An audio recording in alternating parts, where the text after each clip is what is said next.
Guys, welcome back to Roshini lifestyle vlogs. It's me Roshini.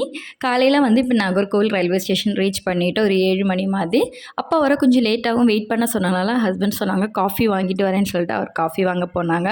அப்புறம் தான் யோசித்தேன், ஏன்டா அந்த காஃபி குடித்தேன், இந்த தலைவலின்னு காஃபி குடித்தா கடைசியில் வாந்தியே வந்துடுச்சு. அவ்வளோ மட்டமான காஃபியாக இருந்துச்சு. சரி, போகிற வழியில் அப்பா வேறு காஃபி வாங்கி கொடுத்தாங்க. காஃபியெல்லாம் குடிச்சிட்டு ஒரு வழியாக வீட்டில் ரீச் ஆயாச்சு. அப்புறம் டைம் எல்லாம் ஸ்பெண்ட் பண்ணாமல் வீடியோ இல்லை, கொஞ்சம் கூட ரெஸ்ட் எடுக்க டைம் இல்லை. உடனே கிளம்பிட்டோம் நாங்கள் ஃபேமிலியாக. எங்கேன்னு பார்த்தீங்கன்னா ட்ரெஸ் எடுக்கிறதுக்கு வேண்டி கிளம்பியிருக்கோம்.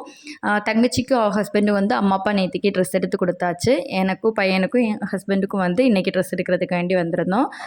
பையனுக்கு நாளைக்கு பிறந்த நாள்னால ஃபஸ்ட்டு அவனுக்கு தான் ட்ரெஸ் எல்லாம் செலக்ட் பண்ணிவிட்டு அப்புறம் எனக்கு ஒரு சாரீ, ஹஸ்பண்டுக்கு ட்ரெஸ் எடுத்தோம். நாங்கள் மேட்சிங்காக எடுத்துருந்தோம்.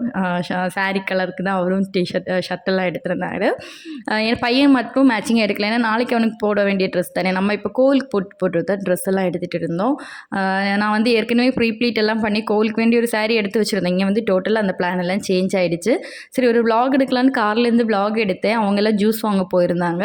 பட் என்னென்னா மெயின் ரோட்டில் நிறுத்தினாலும் ரொம்ப சத்தமாக இருந்துச்சு. எதுவுமே நான் பேசுகிறது கேட்கவே இல்லை. அதனால தான் தனியாக புலம்பிகிட்டு இருக்கேன். ரிட்டன் நான் வாய்ஸ் கொடுத்துட்ருக்கேன். நேற்றுக்கே சொல்லியிருந்தேன் கோவில் போகிறோன்னு. எந்த கோவில்னு பார்த்தீங்கன்னா ட்ரிவாண்ட்ரத்தில் இருக்கிற ஸ்ரீ பத்மநாபர க்ஷேத்திரத்துக்கு தான் போகிறோம். ரொம்ப நாள் ஆசை போய் பார்த்து சாமி கும்பிடணுன்னு. போகும்போது காரில் போக முடியலை, நல்லா கேரளா பஸ்ஸில் தான் ட்ராவல் பண்ணிகிட்டு இருக்கோம். அப்பா அம்மா பையன் எல்லாம் கொஞ்சம் முன்னாடி இருந்தாங்க. நாங்கள்லாம் இந்த செட்டாக இந்த பக்கமாக இருந்தாச்சு. ஒரு வழியாக ட்ரிவாண்ட்ரம் வந்தாச்சு. நம்ம க்ஷேத்திரத்துக்கும் சன்னிதானத்துக்கு வந்தாச்சு. இங்கே பார்த்திங்கன்னா நிறைய ஐயப்ப பக்தர்களாக இருந்தாங்க. ஏன்னா நேற்றுக்கு தான் மகர ஜோதி முடிஞ்சனால நிறைய ஐயப்ப பக்தரோட கூட்டம் செம்ம கூட்டமாக இருந்துச்சுங்க. அதே மாதிரி இங்கே இன்னொரு விசேஷம் என்னன்னு பார்த்தீங்கன்னா, ஜென்ஸ் பெனியன் டிஷர்ட்டு ஷர்ட்டெல்லாம் போடக்கூடாது. அதே மாதிரி ஜீன்ஸ் பேண்ட் போடக்கூடாது, வேட்டி மட்டும்தான் கட்டணும். லேடிஸ் சுடிதார் அதே மாதிரி ஜீன்ஸ் பேண்ட் போட்டிருந்தாங்கன்னா அதுக்கு மேலே வேட்டி சுற்றிட்டு தான் உள்ளே போகணும். இந்த ட்ரெஸ் கோடு அங்கே மஸ்ட்டாக இருக்குது.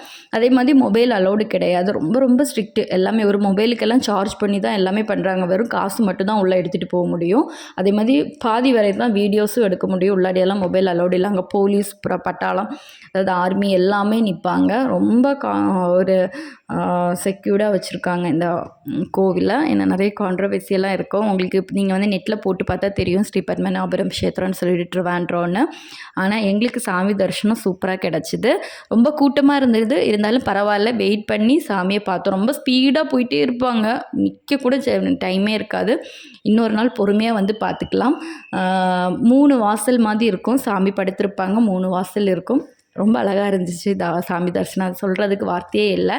இந்த வீடியோ பிடிச்சிருந்தா லைக் பண்ணி சப்ஸ்கிரைப் பண்ணுங்கள். அடுத்த ஒரு அடிப்பொலி விலாகில் பார்க்கலாம். அது வரைக்கும் பாய்.